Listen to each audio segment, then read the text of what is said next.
Ok, Manuel, por favor presenta al doctor para dar inicio a la actividad. Listo, de acuerdo. Bueno, buenas tardes, mucho gusto. Me llamo Emmanuel, soy estudiante de medicina, secretario general de la Sociedad Científica de Estudiantes de Medicina de la Universidad de Carabobo de Aragua, SOCEN-UCSA, y delegado ante la Federación Latinoamericana de Sociedades Científicas de Estudiantes de Medicina, FELSOCEN. En la tarde de hoy, para la actividad de jornada quirúrgica de traumatología y ortopedia y cirugía general, en este aspecto de traumatología, tenemos la ponencia del doctor Antonio Cartolano, quien es jefe de cirugía de columna del Hospital Ortopédico Infantil, director de Escoliosis Venezuela, cirujano senior en el Centro de Diagnóstico Docente, médico traumatólogo cirujano. Y bueno, antes que nada, médico de médicos. Bueno, doctor, ya puede iniciar la ponencia y con mucho gusto esperemos para disfrutar su actividad. Ok, muy buenas tardes. Creo que si, no sé si tengan algún video encendido o algo, si apagamos los videos de ustedes, nos aseguramos de que la conexión sea un poquito más estable, porque bueno, sabemos todo lo inestable de hacer la conexión de internet.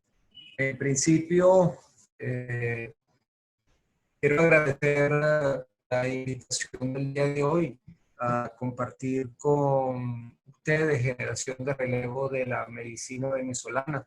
Aquellos como yo que hace 35 años pudimos graduarnos de médicos en este país y seguimos comprometidos con el país, seguimos comprometidos con esa Venezuela que todos soñamos y que desde hace muchísimos años venimos tratando de enhebrar el sueño que ustedes luego tomarán el relevo de nosotros en nuestras profesiones, en nuestros hospitales, en nuestros centros de salud, continuar con esa loable labor que el médico debe ejercer en la sociedad. Ustedes jóvenes, si bien es cierto de que tienen compañeros de otras carreras y de otras facultades, nadie mejor que ustedes representa lo que la nación espera de su juventud, porque si bien es cierto de que probablemente todos somos importantes, pero ustedes lo son un poquito más. Ustedes son los que van a mantener a las personas sanas en el futuro, van a quitar las enfermedades. Y ciertamente las enfermedades han cambiado. Si ustedes me preguntan qué era lo que yo veía cuando estudiante de medicina, es bastante diferente a lo que veo en este momento. Y han pasado apenas 35 años. No ha pasado mucho. La sociedad ha cambiado la sociedad, ha cambiado las instituciones, ha cambiado todo. Y hoy quiero darles una visión de lo que es mi preocupación para el futuro.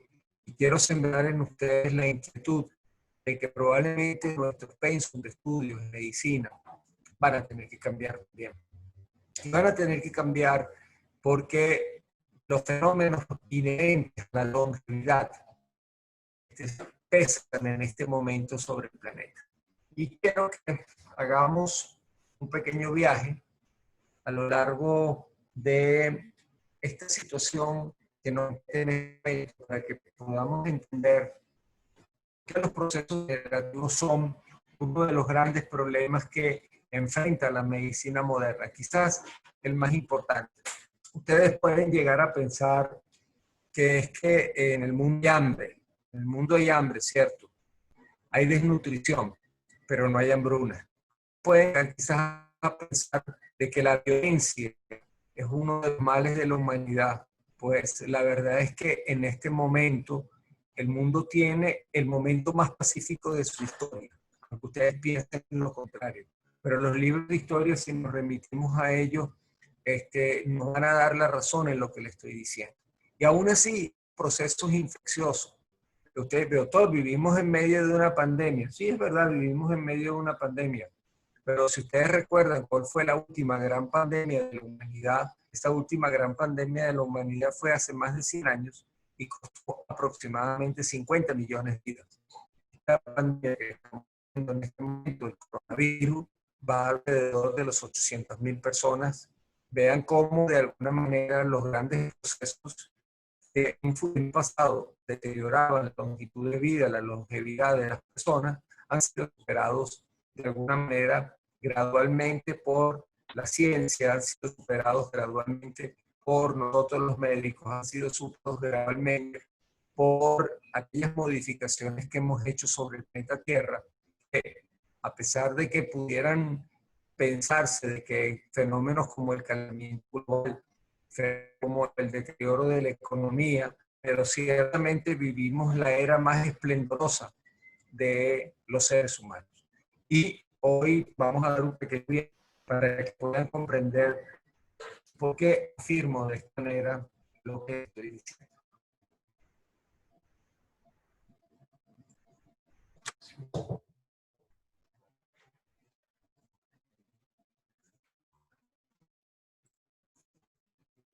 Muy bien.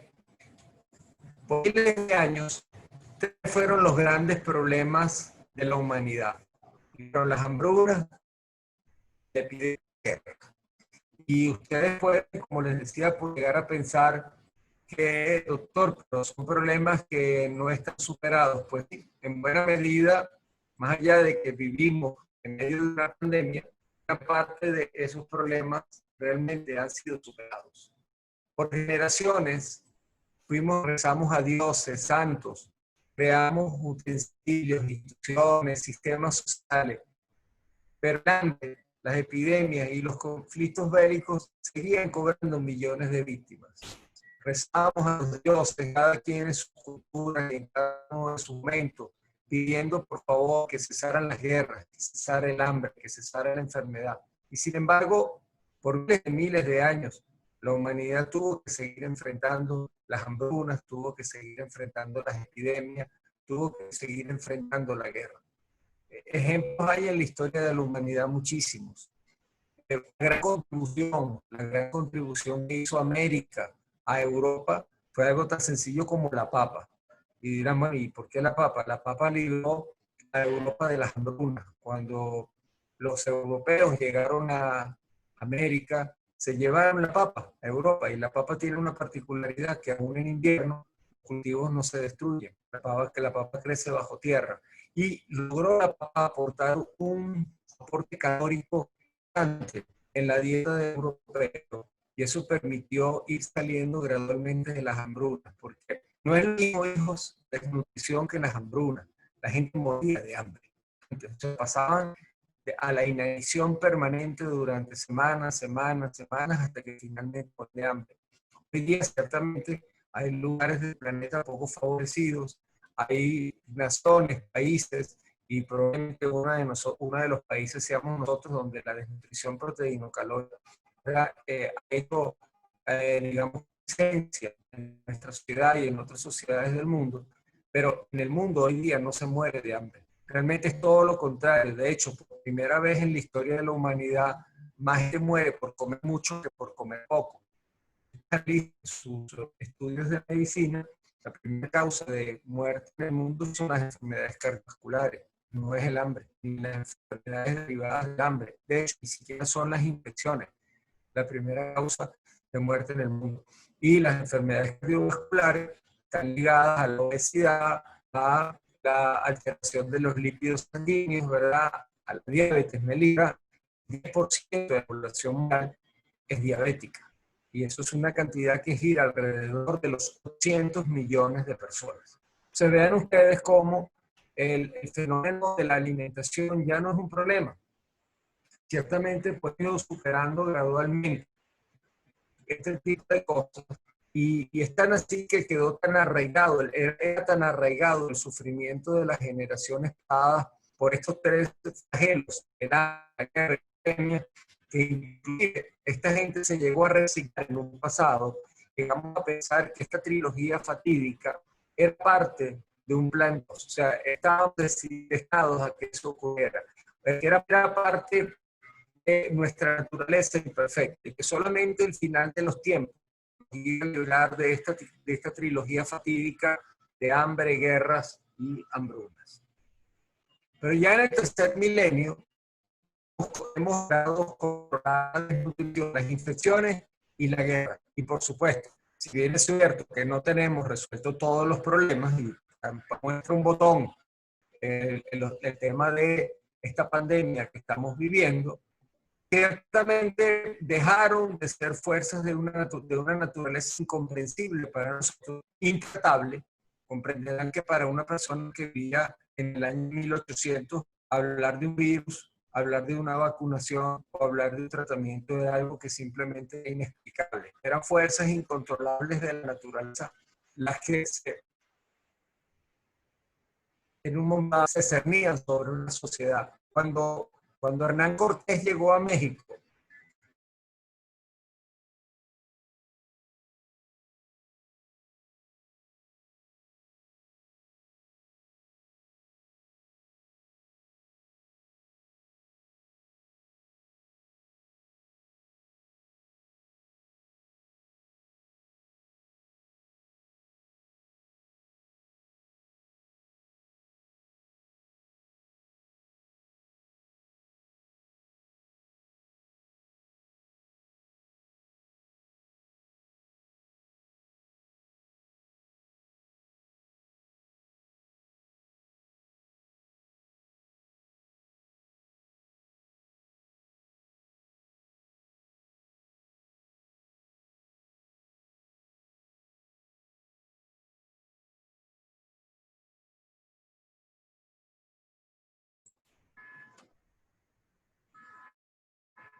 escuchando, alguien si por favor me puede...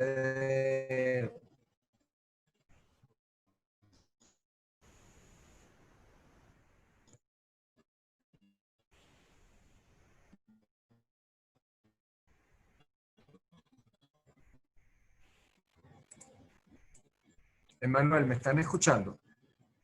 Sí, sí lo estamos escuchando bien, Doc. Es que se cayó momentáneamente la conexión y quisiera que por lo menos te mantuvieses tú con la posibilidad de indicar que la conexión se cae, pero hay debilidad probablemente. Entonces, agradecido, pues me haces la cortesía de hacerme la observación. No escuché muy bien a lo que se refería, doctor. Se escuchaba entrecortado. La pantalla, si ves la diapositiva en pantalla. Ah, ok, sí, ¿Ves la sí, sí. diapositiva? Eh, Sí. no, no la Ok. vemos. Entonces, como les decía, ¿no la ves?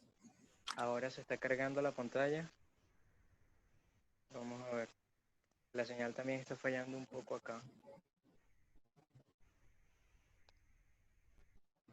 Se está cargando.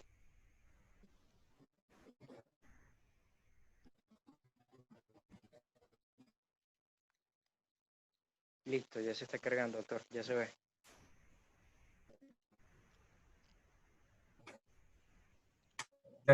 Bien. Como ya es en este tercer milenio, hemos logrado controlar la desnutrición. Las infecciones, evidentemente, pues hemos logrado con los antibióticos, por lo menos, las infecciones bacterianas y buena parte de las infecciones de tipo viral, la que vivimos actualmente pronto, en lo que pues esta vacuna que se está preparando en varios lugares del orbe emerja, pues vamos a tener la posibilidad de controlar también esta presente pandemia y evidentemente las guerras. Hoy día pues no hay ningún conflicto armado importante en el planeta. Recuerden ustedes que, por ejemplo, para los muy jóvenes, la Segunda Guerra Mundial cobró en su momento 110 millones de personas, 110 millones de víctimas.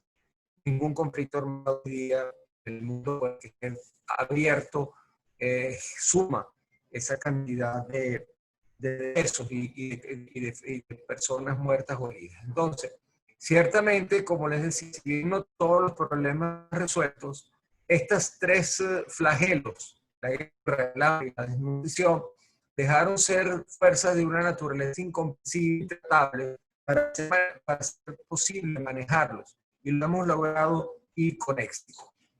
Y aunque todavía trabajamos en ello, por primera vez en la historia, mueren mucho más personas por comer mucho, por comer poco. Muchas personas mueren de vejez que por enfermedades infecciosas y más por suicidios que... Esto es un tema bien, pero bien interesante. Según estadísticas de la Organización Mundial de la Salud, el año pasado hubo más de 800.000 suicidios en el planeta. Y las muertes violentas en el planeta pasaron a poco más de 560.000 muertes el año pasado. O sea que el hombre hoy día, la violencia, tanto de la guerra como la violencia en las ciudades, es mucho menor.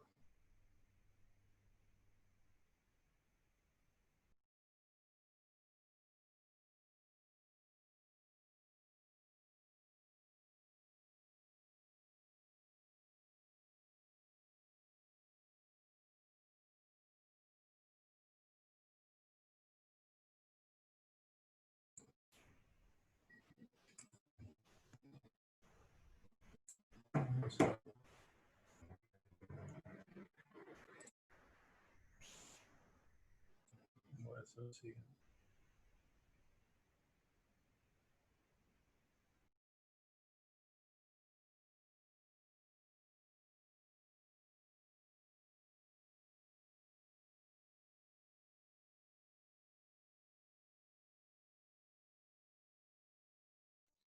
Vamos a esperar un momento mientras se le arregla la conexión al doctor Antonio. Vaya que es difícil acá las cosas en Venezuela.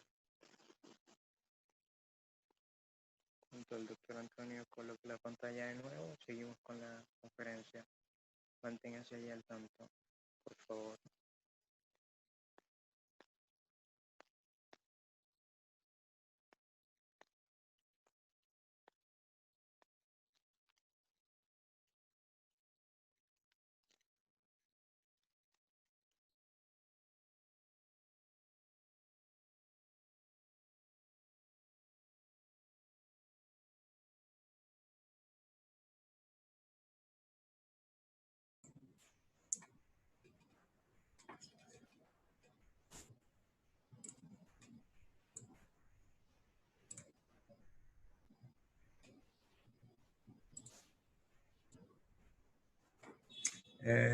Volvemos a la presentación entonces. ¿Me escuchas, Emanuel?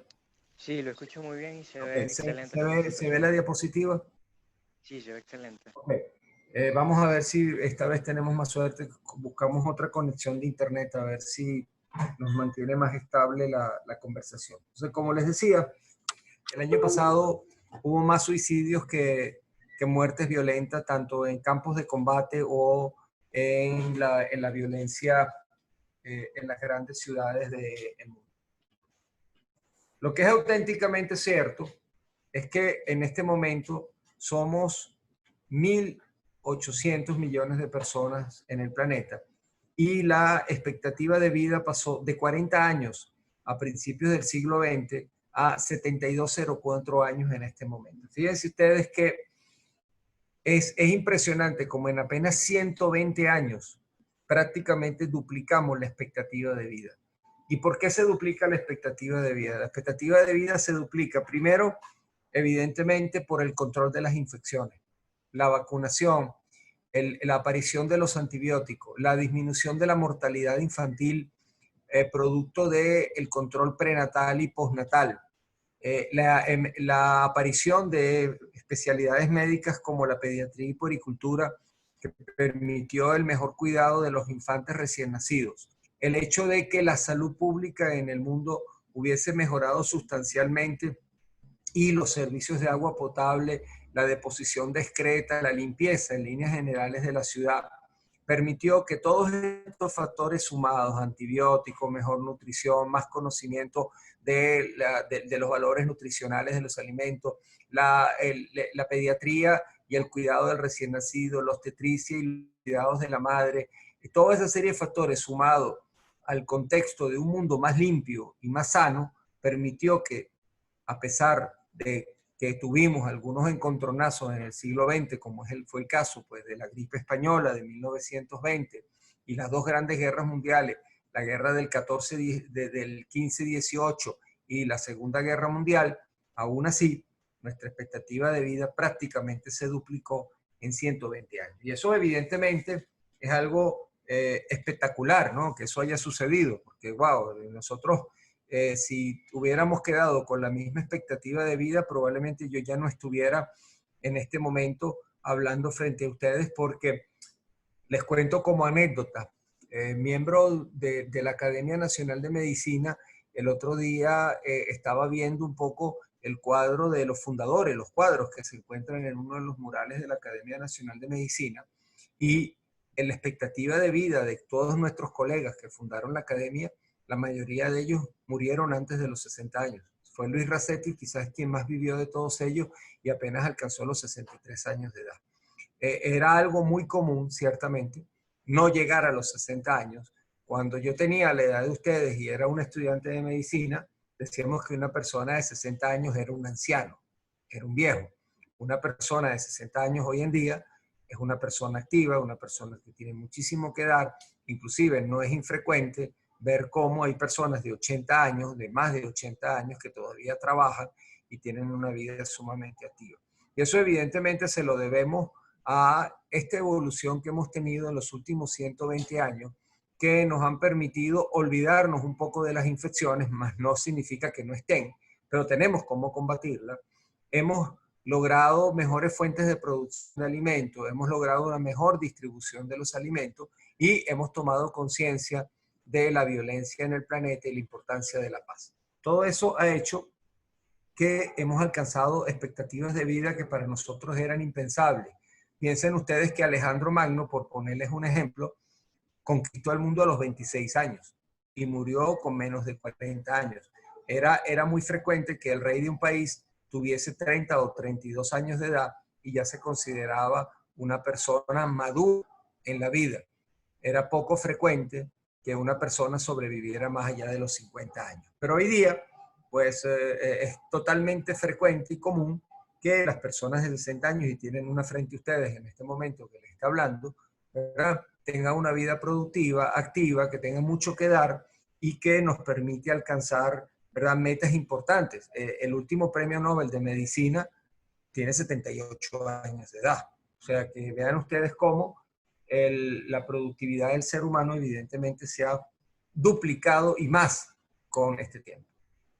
¿Cuáles son las primeras causas de muerte hoy día? Las primeras causas de muerte hoy día, pues ciertamente, son las enfermedades cardiovasculares y el cáncer, que son enfermedades degenerativas. El cáncer, de todos sus aspectos, es enfermedades de personas que evidentemente es un cuerpo que está envejeciendo, que los procesos de regulación celular comienzan a alterarse y eso hace, ¿verdad?, que evidentemente estas enfermedades generen. Y las enfermedades cardiovasculares, que en 1930 no eran ningún problema porque la expectativa de vida era mucho menor en el sentido de que es que ni siquiera podíamos detectar los problemas cardiovasculares y no teníamos ni siquiera, ¿verdad?, la forma de tratarlas, hoy día siguen siendo nuestras primeras causas de mortalidad. La obesidad se ha duplicado desde 1980. En Estados Unidos, el 26% de la población es obesa y se calcula que para el año 2030 será el 50% de la población. Es obvio que con esto no hacemos un comentario inquisitivo contra la sociedad norteamericana, sino que son de las pocas sociedades en el mundo que llevan estadística. Y entonces podemos afianzar nuestros conocimientos muchas veces con estadística foránea, pero ciertamente la obesidad es un problema en este momento en el planeta y recordamos eso que les dije hace un segundo o hace unos minutos básicamente, de que hoy día muere más gente por comer mucho que por comer poco. El 10% de la población mundial es diabética y esa sí es una verdadera pandemia. Es mucho más pandemia, con muchas más consecuencias que el mismo coronavirus, porque la diabetes y las consecuencias de la diabetes se cobran más víctimas anualmente que lo que se ha cobrado el coronavirus en este tiempo que hemos vivido. Yo sé que probablemente el tema muchas veces pasa que es que la diabetes probablemente no tenga la divulgación a nivel de la comunidad como lo ha tenido todo este tema del coronavirus, ¿verdad? ¿Por qué? Porque alguien me dijo en broma que este virus tiene community manager y como tiene community manager, pues persiste en las redes sociales y se ha hecho parte, además que de alguna manera el tema político gira alrededor de el virus y entonces ciertamente pues nos hemos olvidado de que a pesar de que hay virus en el planeta en este momento, sí hay más gente muriéndose por enfermedades cardiovasculares en este momento y por diabetes que las mismas personas que mueren por coronavirus en este momento. O sea, la verdadera pandemia de este siglo es la diabetes. Está claro la estricta relación que existe entre la obesidad, la diabetes, el sedentarismo con el cáncer, las enfermedades cardiovasculares y otras enfermedades degenerativas. Hoy día, pues, yo lo constato a diario. ¿Cuál es la principal, digamos, atracción de los jóvenes hoy día, de los adolescentes y los niños? Más allá de que, repito, no tomemos puntualmente el hecho de que los últimos 4 o 5 meses hemos estado parcialmente encerrados, la principal ocupación es jugar en el teléfono, en el smartphone o jugar en la computadora. Ya pues el tema del sedentarismo se ha hecho una condición prácticamente permanente en niños y adolescentes. Ustedes ven, van a un sitio, van a un restaurante o van a un sitio donde se reúna personas, familias, los 4 que están a la mesa, no hablan entre sí, participan nada de una conversación, se come con el smartphone y los niños, para que no fastidien, le damos una tablet para que puedan jugar mientras comemos en un determinado sitio. Ya no compramos la bicicleta en diciembre para el niñito o los patines, sino vemos qué teléfono le vamos a comprar. Y todo eso ha contribuido a que la obesidad infantil, la diabetes, ¿verdad?, esté galopando. Y tenemos ya hipertensos muy jóvenes, diabéticos muy jóvenes, y eso definitivamente incide en la calidad de vida de nuestras sociedades y en los gastos por atención médica que nuestras sociedades tienen que hacer para mantenernos saludables, o para intentar por lo menos hacerlo. De aquí se desprende que ustedes, jóvenes estudiantes de medicina, que probablemente pues todavía pues estudian lupus, esclerodermia, polimiositis y toda esa serie de cosas, van a tener que reprogramarse en ese sentido, porque si bien es cierto de que es una enfermedad que vamos a tener que seguir estudiando, la escoragenosis y alguna otra enfermedad, tenemos que centrarnos en lo que realmente es un problema para nosotros. Y el problema para nosotros en este momento gira alrededor de esa trilogía que ya no es el hambre, la epidemia y las guerras, sino es la obesidad, la diabetes y el sedentarismo, que son los que están impulsando evidentemente las estadísticas en el área cardiovascular y en el área del cáncer, porque la relación entre obesidad, diabetes y sedentarismo, como ustedes saben, el cáncer es más frecuente entre personas obesas, el cáncer es más frecuente entre los diabéticos, el cáncer, por ejemplo, es más frecuente entre los sedentarios.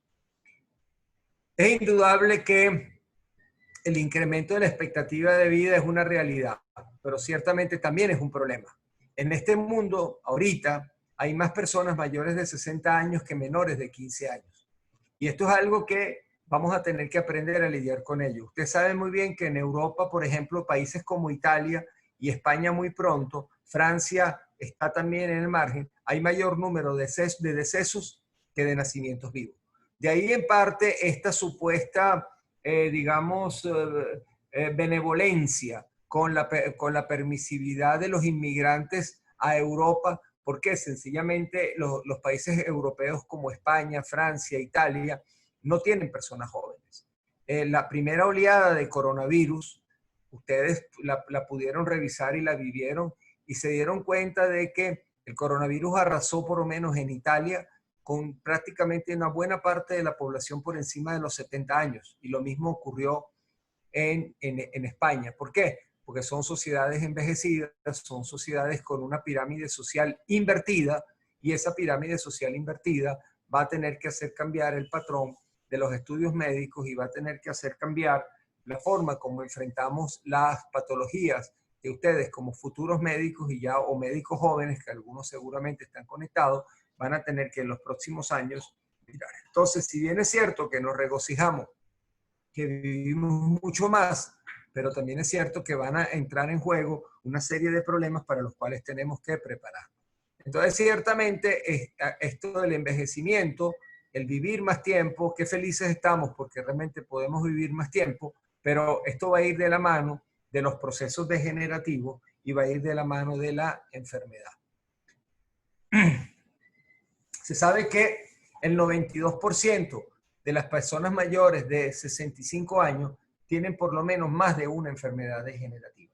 Es decir, que una vez que superamos los 65 años de edad, vamos a tener una serie de inconvenientes, vamos a ser diabéticos, vamos a ser hipertensos, vamos a tener osteoartrosis, vamos a tener problemas degenerativos o oftalmológicos. Es decir, que esta longevidad no vino simplemente libre de problemas, sino la longevidad que estamos adquiriendo en este momento es una longevidad que viene cargada de una serie de aspectos que tenemos que aprender a manejar. Fíjense ustedes por lo menos esto. El 40% de las personas mayores de 60 años por lo menos toman 5 medicamentos al día. No es infrecuente ustedes que cuando hacen sus historias en los hospitales y le preguntan a las personas mayores, mire, ¿usted toma algún medicamento? Bueno, sí, mire, tomo para la hipertensión, tomo para la diabetes, tomo para la circulación, no puedo dormir y además soy hipotiroideo. Y esto es, estas estadísticas que le estoy dando son estadísticas de la Organización Mundial de la Salud, son estadísticas algunas tomadas de estadísticas federales de las agencias de salud norteamericanas, que son estadísticas bastante fidedignas en cuanto al tema. Y además que muchas de estas estadísticas son tomadas de compañías de seguros, de sistemas de salud, por ejemplo, como el de España, como el de Italia, como el de Francia, como el de Alemania, donde le asignan los medicamentos a los pacientes. De forma tal de que estas cifras que le estoy diciendo, que el 40% de las personas mayores de 60 años toman al menos 5 medicamentos diarios, son absolutamente ciertas. Y si nos retrotraemos a un par de diapositivas atrás, donde les dije que en este momento en el mundo hay mayor cantidad de personas de 60 años que menores de 15 años, pueden ustedes tomar relevancia del contenido de la diapositiva y de las que siguen. Ahora, ¿cómo afecta esto a la especialidad de traumatología y ortopedia, que es, digamos, la parte que me corresponde de estas conferencias que ustedes magníficamente organizan? Fíjense ustedes, el 50% de las personas mayores de 65 años tienen alguna afectación crónica del aparato musculoesquelético. Artrosis de cadera, artrosis de rodilla o problemas espondiloartrósicos de la columna vertebral. Inevitable. Mientras más tiempo vivimos, vamos a caminar más, vamos a trabajar más, vamos a estar más tiempo de pie, vamos a estar más tiempo sentados, vamos a utilizar más nuestro cuerpo. Y mientras más utilicemos nuestro cuerpo, es obvio que va a haber un desgaste. Algunos van a estar predispuestos al desgaste, ciertamente hay una condición genética detrás de los procesos degenerativos, algunos van a ser por los estilos de vida. En todo caso, los procesos degenerativos del aparato musculoesquelético están presentes hoy día más que nunca en la historia de la humanidad. ¿Por qué? Porque sencillamente tienes que tener más de 60 años para, en la mayoría de los casos, tener una artrosis de cadera, tienes que tener más de 60 años para tener una artrosis de rodilla y tienes que tener más de 60 años para tener una escoliosis del adulto. Comprenderán que con una expectativa de vida de 50, 55 años, no había pacientes con artrosis de cadera, no había pacientes con artrosis de rodilla y no había pacientes con escoliosis del adulto. Entonces, ciertamente, pues, las primeras prótesis de cadera las colocó John Chanley en 1967. Y no es que fuera algo que se ponía una prótesis prácticamente todos los días. Era algo que se ponía, bueno, pues ya con cierta regularidad, porque al fin y al cabo Chanley vivía en un centro de ortopedia y traumatología en Inglaterra, que era un centro de referencia, pero hoy día se colocan más de 2 millones de prótesis de cadera al año en el planeta. ¿Y eso ocurre por qué? Porque hacemos más diagnóstico, en parte sí, pero es porque hay mayor número de personas mayores que requieren de un reemplazo de cadera, de un reemplazo de rodilla o requieren de algún procedimiento en columna vertebral por los procesos degenerativos. Si hubiéramos estudiado traumatología y ortopedia en el año 1945-1950, nos hubiéramos limitado a aprender a tratar las fracturas, porque era lo que hacían los traumatólogos de la época. De hecho, la traumatología es una rama de la cirugía general que fue puesta en práctica por cirujanos generales. La especialidad de traumatología no existía en el pasado. Los primeros traumatólogos aquí en Venezuela egresaron del Hospital Universitario de Caracas en el año 1971. Es decir, prácticamente nada.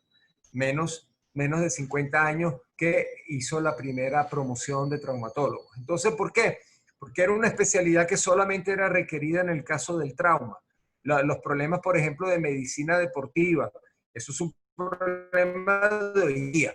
Comprenderán ustedes, en el año 1930 no se jugaba la cantidad de fútbol o de básquet o de béisbol con el mismo nivel con que se juega hoy día. Entonces, todo este tema de las especialidades que discurren alrededor de esos de deterioro van de la mano, evidentemente, de esta longevidad. Muchos de ustedes pueden llegar a pensar, inclusive, hay quien dice, no, es que la vida humana está programada para los 120 años desde el punto de vista biológico. Eso es mentira. Realmente se piensa, y con mucha seriedad, que el tope biológico de la vida humana es realmente en condiciones naturales. Óigame, en condiciones naturales, porque no olvidemos que el ser humano es un animal. Homo sapiens sapiens es un animal del género del género de los homínidos, ¿verdad? Que nuestros parientes cercanos son los monos antropoides, el gorila, el chimpancé, pero ellos continuaron viviendo en su medio natural. Nosotros, por medio de la selección natural, logramos alcanzar un desarrollo cerebral importante y bueno, y nos unimos, hicimos poblaciones. Bueno, eso es un tema de una de las charlas que vamos a tener en los próximos días, pero ciertamente, si nosotros viviésemos en un medio natural como originalmente estaba pautado para Homo sapiens, si no hubiéramos tenido ciudades, si no hubiéramos tenido agricultura, si no hubiéramos tenido nada de eso, ciertamente se piensa que el tope de la vida humana serían alrededor de los 60 años de edad aproximadamente. Este incremento de la longevidad, que creo que inclusive nos va a llevar a promediar, como ya casi en algunos países como el Japón, más de 90 años como un promedio de vida aceptable, es un tiempo, de alguna manera, un tiempo manufacturado. ¿Y por qué es un tiempo manufacturado? Sencillamente es un tiempo manufacturado porque si yo soy hipertenso a los 50 años, comienzo a tomar antihipertensivos. Y eso me va a llevar a tener una vida probablemente de 80 y tantos años. Si los antihipertensivos no existiesen, si no existiese la coraspirina, si no existiesen los antiarrítmicos, ¿verdad? Estas personas no alcanzarían más allá de los 60 años de edad. Entonces es un tiempo manufacturado y es bueno que recuerden ese término. Nosotros manufacturamos tiempo, los médicos regalamos tiempo a las personas. Yo les puedo contar que mi padre tiene 91 años, pero mi padre tiene un marcapaso. Si mi papá no tuviera un marcapaso, pues ya no estaría conmigo en este momento.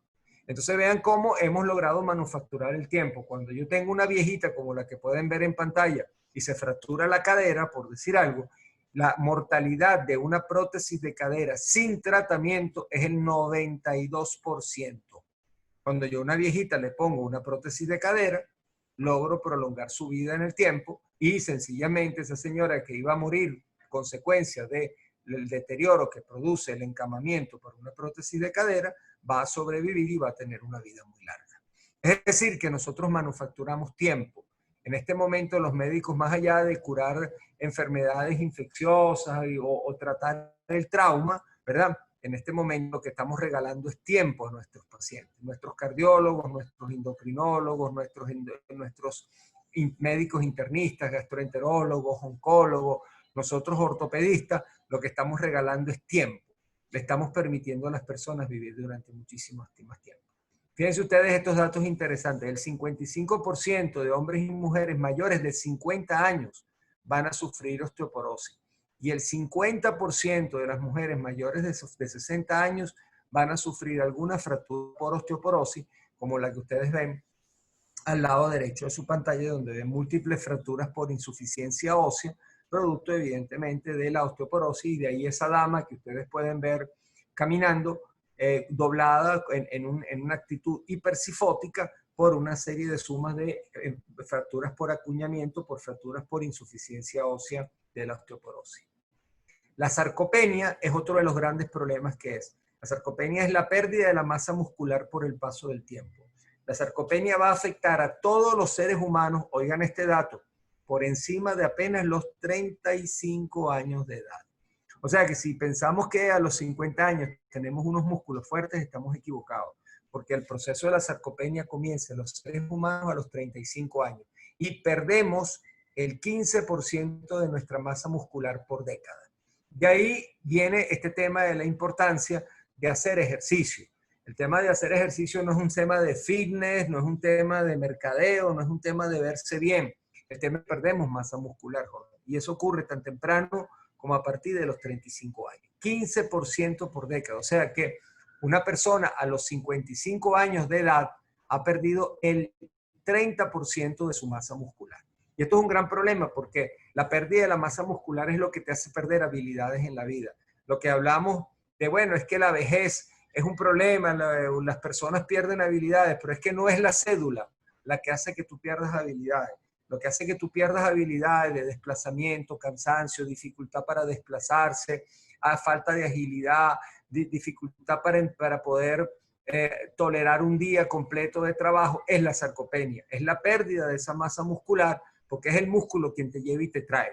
Tu cabeza puede ser muy lúcida, pero tú requieres de un vehículo. Y ese vehículo es tu masa muscular, es tu esqueleto que te va a llevar al trabajo, te va a llevar a la universidad, te va a llevar al quirófano, te va a llevar a tu consultorio o a las otras profesiones, lo va a llevar a cada uno de los sitios. De ahí que ustedes tienen que hacer conciencia de este tema de la sarcopenia y que el tema de hacer ejercicio no es una moda, no es algo que simplemente lo decimos porque hay que decirlo. Ciertamente hacer ejercicio mejora la condición cardiovascular, aumenta la reserva cardíaca, aumenta la posibilidad de tener una frecuencia cardíaca más baja, nos permite ciertamente bajar la presión arterial, todo eso es cierto.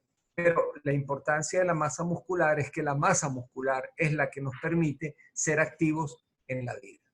El dolor lumbar, por ejemplo, es la segunda causa de consulta en el mundo después del catarro común. El catarro común, la simple gripe, que hoy día, bueno, pues con este tema del coronavirus parece que todo fuera trágico alrededor de las enfermedades virales respiratorias, es la primera causa de consulta en el mundo. Pero la segunda causa es el dolor lumbar. Y eso la Organización Mundial de la Salud dice que por lo menos el 90% de la población mundial va a sufrir de dolor lumbar alguna vez en la vida.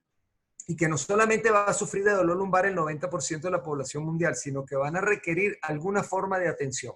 Es decir, desde simplemente quedarse en su casa un día y no ir a trabajar y tomarse un diclofenac sódico, un diclofenac potásico, o inclusive requerir cirugía por el tema del dolor lumbar. Vean entonces cómo esto en el año 1940 no era ningún problema.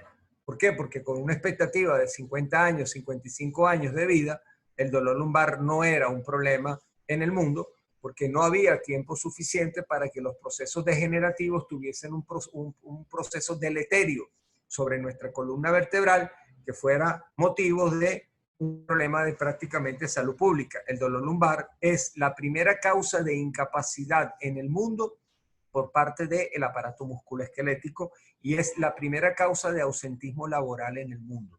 Aquellos que les gusta la salud pública o algún día se dediquen a ella, van a ver que el dolor lumbar es un problema de salud pública en la mayoría de los países del mundo. Es, como les decía, la primera causa de incapacidad originada en el aparato musculoesquelético y la primera causa de pérdidas de día de trabajo en el mundo.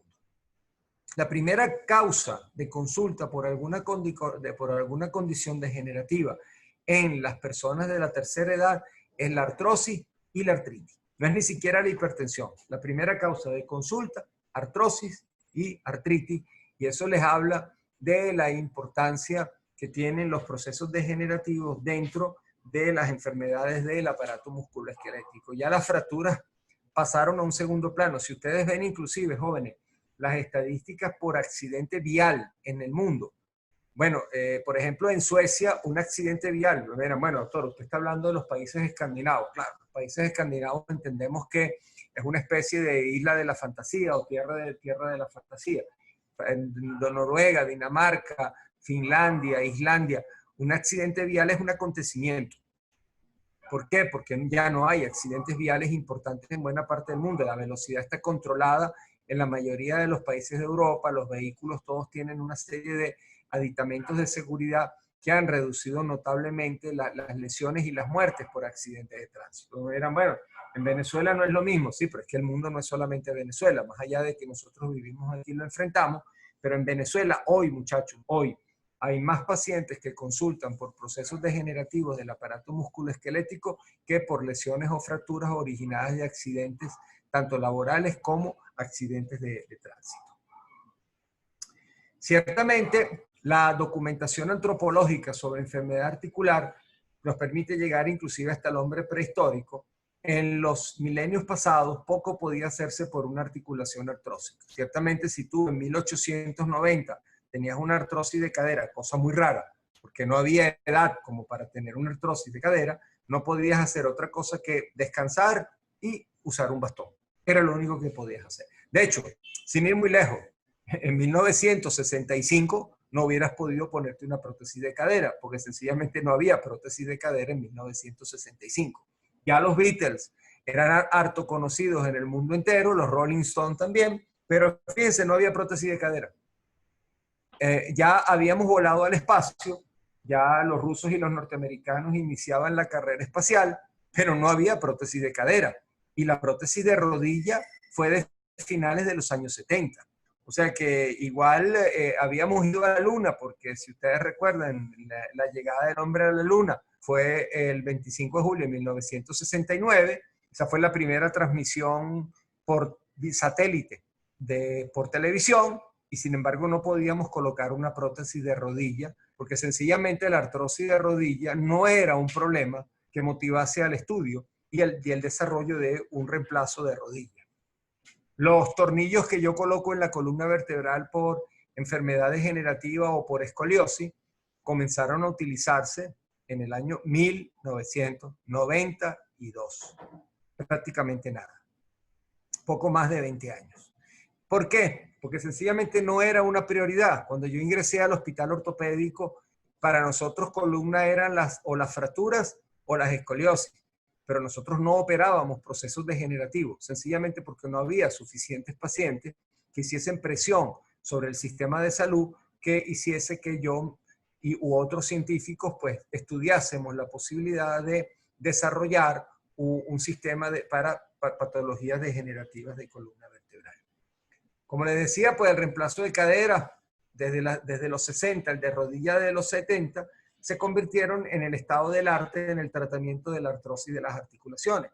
Ustedes están viendo ahí, pues, diferentes formas de artroplastía de cadera y de rodilla. Hoy día, pues, hemos evolucionado. De las prótesis de Chaney eran unas prótesis cementadas. Hoy día utilizamos prótesis no cementadas, tanto en el acetábulo como en el del vástago femoral, las fijamos con tornillo. Las prótesis de rodilla siguen siendo cementadas, la mayoría de ellas, pues hemos evolucionado muchísimo. Una sobrevida de una prótesis de cadera hoy día pueden ser 20 años. Igual una prótesis de rodilla puede tener una sobrevida de 15 años antes de requerir la necesidad de renovarla o reemplazarla por deterioro de su pieza.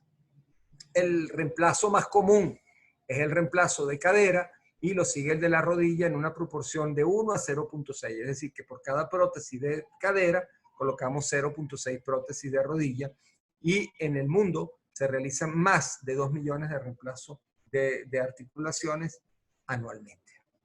Por igual, la fusión espinal o la artroplastia del disco, la fusión espinal es lo que ustedes ven a su izquierda con unos tornillos transpediculares por un proceso degenerativo que ameritó hacer una artrodesis, es decir, una fusión, o la prótesis de disco, que es la que ustedes ven a su derecha, que es un reemplazo total del disco, constituye uno de los procedimientos más quirúrgicos más frecuentes en la ortopedia moderna.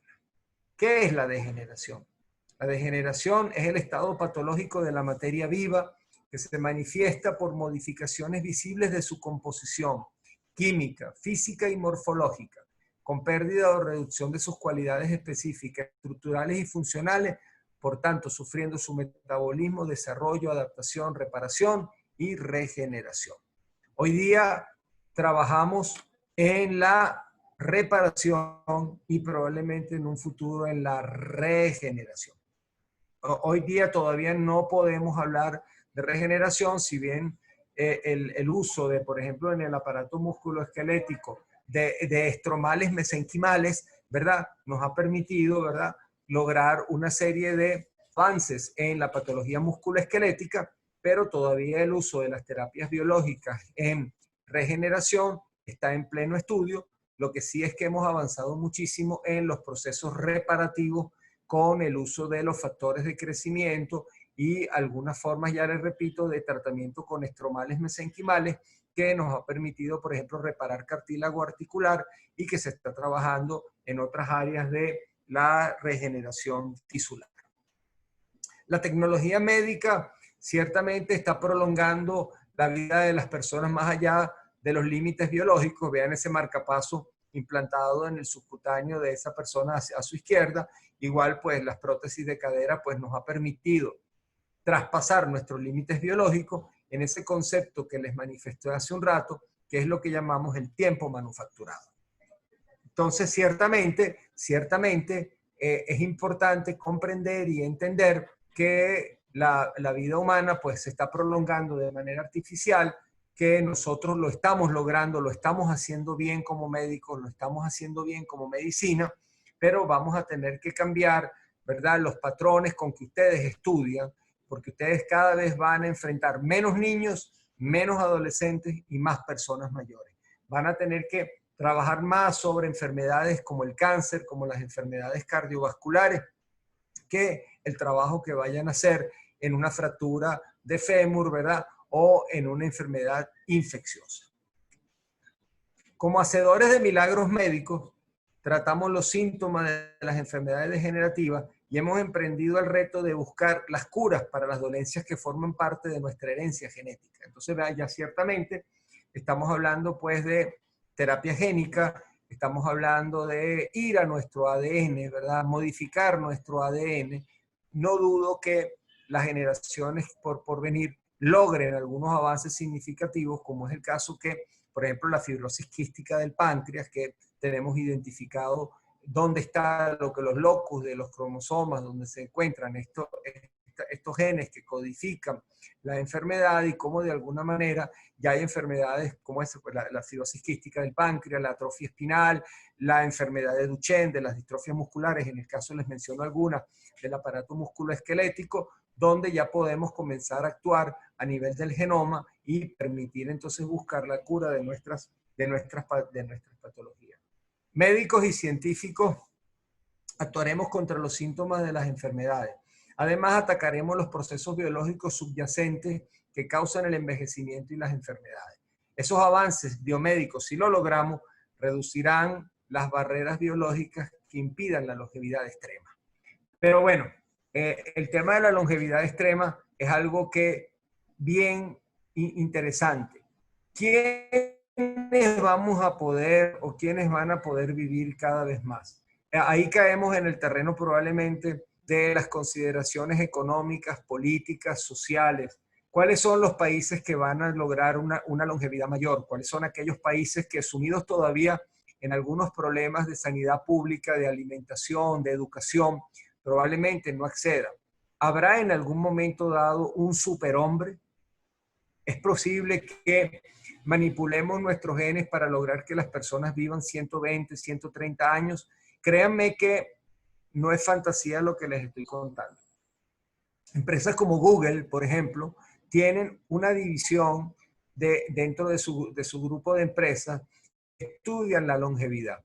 Ya es la mayor inversión que hace Google en todas sus empresas, es esa división que tiene que estudiar la longevidad. Ha reunido a los científicos más interesantes y más que mejor comprenden el proceso de la longevidad y están estudiando cómo envejecemos, por qué envejecemos y qué hacer para envejecer menos o más lento o durar mayor número de años. Lógicamente, estas tecnologías van a ser tecnologías que privilegien a algunos al principio, porque esto es un tema de años, no es un tema de semanas o de meses, pero van a privilegiar probablemente a algunos y van a crear una serie de conflictos éticos, probablemente en nuestra especialidad. Quienes van a poder solventar algunos problemas que tienen base genética y quienes por costos no lo van a poder hacer.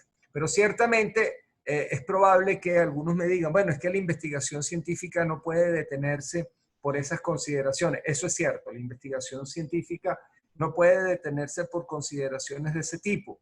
Pero luego, cuando el producto de esa investigación científica, yo recuerdo en el año 2001, en marzo del 2001, pusimos la primera prótesis de disco en América, exactamente el 23 de marzo del año 2001. Y la prótesis de disco era costosísima en ese momento. Entonces, bueno, resulta que había un grupo de la población que estaba privilegiado y podía utilizar una prótesis de disco, y había un grupo de la población que probablemente nunca hubiera podido acceder a la misma. Y eso ha cambiado muy poco en algunos casos y en algunos países, probablemente en lugares como Europa, donde la seguridad social en Estados Unidos tienen un alcance importante.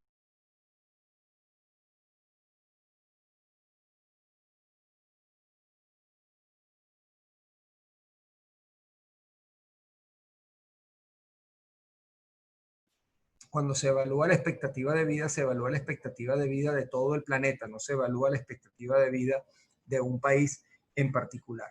Entonces ustedes, jóvenes científicos, jóvenes médicos del futuro, van a tener que enfrentar estos problemas de la longevidad, estos problemas de las enfermedades que van a cada vez impactar más. Ustedes van a tener que estudiar, como les dije, más hipertensión probablemente, más problemas renales, más problemas diabéticos, más problemas relacionados a accidentes cerebrales vasculares que fracturas de cadera o fracturas de fémur producto de un accidente vial, donde prácticamente pues cada vez van a haber menos de ellos en las emergencias de los hospitales, sobre todo si viven en un país donde las leyes del tránsito, por decirles algo, se cumplen, o las leyes del trabajo se cumplen, y la seguridad tanto vial como la seguridad laboral van a crear un entorno más seguro del planeta. Ciertamente, esta longevidad tiene su problema. Aplaudimos el hecho de que podamos vivir más y más años, pero evidentemente este tema de que si te paras en una mañana, dicen las personas ya de cierta edad, y no te duele nada, es porque estás muerto. Ese quizás un tanto jocoso comentario, de alguna u otra manera refleja ciertamente el hecho de que la longevidad va de la mano del problema. Yo quisiera, aparte de este tema, quisiera que comprendan que cuando hablamos de envejecimiento, hay dos tipos de envejecimiento, y quiero que graben esto en su conciencia estudiantil. Hay un tipo de envejecimiento que llamamos envejecimiento primario. El envejecimiento primario está determinado por tus genes y es ineludible. Es decir, cada uno de nosotros tiene un tiempo de vida que está preestablecido en el momento del nacimiento. Y de ahí ustedes ven cómo hay familias que son más longevas que otras, que si no hay ningún percance, un accidente, etcétera, etcétera, etcétera, van a haber familias donde el tener en este momento personas de 80, 85 años es algo muy común. Y a veces ustedes habrán hecho historias de pacientes donde le preguntan si en su familia, bueno, pues hay un antecedente médico importante, le van a ver que hay una serie de personas que murieron a los 50 años por un accidente coronario. Entonces, ese es, y ven ustedes, por ejemplo, como el cáncer de mama en las mujeres comienza a atacar tan joven como en los 35 años, y ustedes saben muy bien que el cáncer de mama tiene una base genética. Entonces, el envejecimiento primario, tiene que ver con tus genes, tu edad preestablecida en el momento del nacimiento.